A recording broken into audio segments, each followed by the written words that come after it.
Okay, hello, my darlings. It's Michaela with Strut. Strut Now on Facebook and at Strut Now on Twitter. Um, so, I want to talk about why protein has been thought to be this mythical substance and the benefits that it does have on the body. All right. So, a lot of people, we have discussed earlier that people think that they need to eat this high protein diet and that it's going to pull from their fat and, not use sugar for fuel. But ultimately, it ends up sabotaging your muscle mass. So it's imbalanced, it's not effective, it's not sustainable. Some of the reasons why protein has been touted as being this golden substance are because of this. So carbohydrates contain glucose. Glucose is something that makes your body respond with pumping insulin out. We have discussed the way that insulin is meant to work for the body is to help deliver glucose into the muscle cells so you have energy, so you can move around and do things, okay? When it's abused, it can lead to some major health ramifications as well as weight gain around the middle, okay? Protein makes the body pump out a particular hormone called glucagon, which is known to release fat. Insulin has been dubbed as this fat storing hormone. Glucagon, which protein makes the body release, has been dubbed as a fat releasing hormone.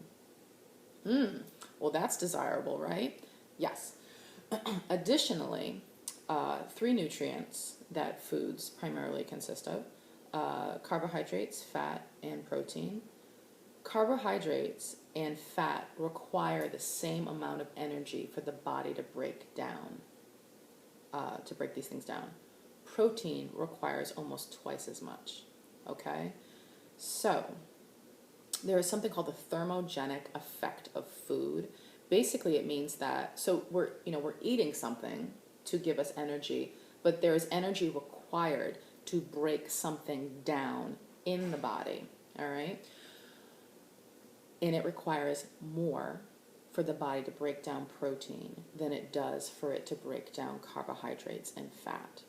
So these have been some of the shining points around why some little bumps as to why protein is great. Additionally, if you are going to eat later at night, I don't necessarily do this. I do eat late at night, but I don't necessarily reach for protein. But there is a belief that your body assimilates carbohydrates better earlier in the day and protein better at night.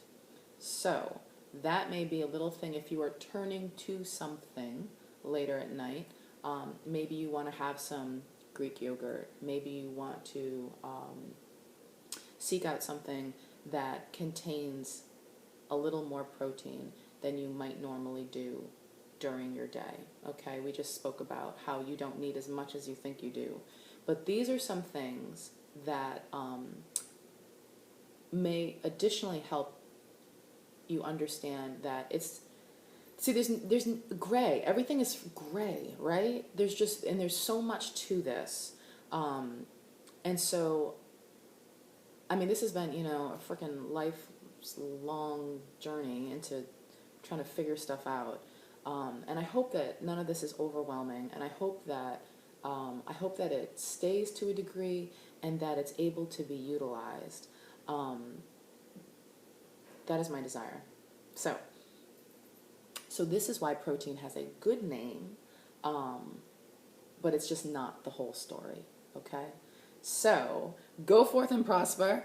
Have an awesome day, and I hope this helps you. I hope this helps you make better decisions, well-informed decisions, and makes you feel freer in terms of the choices that you're making. So thank you, and until next time.